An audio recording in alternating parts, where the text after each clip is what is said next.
NFL nerds? Welcome to the End Zone. I'm Vita. And I'm Sid. Today, we will be talking about the great mascot mystery of Y2K. Who's ready to tackle this story? Today's starting lineup includes some real MVPs. We have Danny, the Dominator, Toodles, and Rams superfan Sparkle Linda. How's it going, Danny? It's the Dominator. Okay, moving on.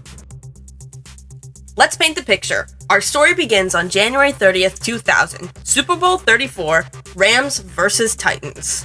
It was kickoff. The ball was flying through the air, and boom! A bolt of lightning strikes the ball midair, just as it was crossing the 50-yard line. a fog rolls over the field. Linda, tell us a little bit about what it was like to be there. I remember it like it was yesterday. I was sitting right at the 50-yard line, 15 rows up from the field. I basically went through war to get those tickets. I had just gotten a hot dog and was ready to watch the Rams crush the Titans, when all of a sudden I heard it. It was the loudest, brightest bolt of lightning I ever saw. The stadium rumbled and I almost dropped my daggone hot dog. Oh my gosh! Not the hot dog! Once the fog cleared, all my favorite Ram players grew 4 legs and horns. What? Mayhem was ensuing on the field. All I could hear was bah! The Titans had turned into warriors, and they grew giant muscles, bigger than they had before, and their gloves turned into swords. Swords? How dangerous! It was the craziest sight I ever did see. Everyone was freaking out and running all over the place, trying to get the heck out of there. But I wasn't gonna budge for my $1,300 seats. Fair enough. Well, that is a pretty crazy sight. I wonder what it must have felt like to turn into your team's mascot. No need to wonder, because we've got superstar the Dominator, right here in the studio with us. Walk us through what that moment when you turned into a bird was like. I was getting ready to watch the game with my buddies, a little bummed I wasn't playing. All of a sudden, my arm started to burn. I looked down and I was covered in feathers. My shoes fell off and my sharp talons gripped the couch. I freaked out and flew to the ceiling. Really banged my head good there.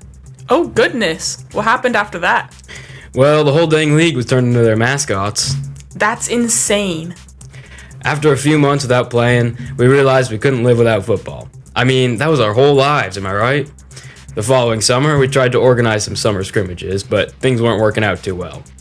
For some of them, things weren't too bad. The Giants had some great games. Not even the whole team could take down one of them. But the Dolphins, not so much. Too slippery. So what did you do? We realized we couldn't play normal games anymore, not with the same rules we've always had. The NFL rebuilt itself, but the world had given up on the once magnificent players, now mascots. We still wanted to bring joy to the fans with what we had, though.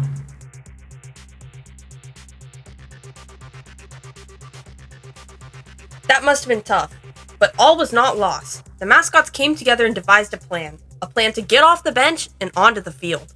In June of 2003, the Patriots and Eagles got together for their annual barbecue, only this time they were grilling salmon instead of burgers. Former Patriots captain Howard Trevor asked if Eagles captain Thomas Baldwin would have a game of catch with him, for old time's sake. As the night went on, more and more people asked to join. What started as catch turned into a full-fledged game. This sparked an idea. These players didn't have to live without football in their lives. They could start their own league. They called it the Mascot Football League, the MFL for short. They started their league at small local football fields, but so many people enjoyed the games, they had to move back to the NFL stadiums.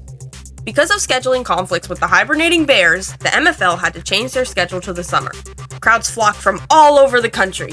Every game broke attendance records. The creation of the MFL marked the beginning of a new era for football, one that embraces change and the differences we have.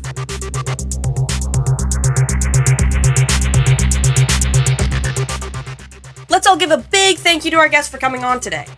Appreciate you guys for having me on. Sparkle Linda out. And thank you guys for listening. Tune in next week and we'll tackle the topic of the Yankees' magical 162-0 season.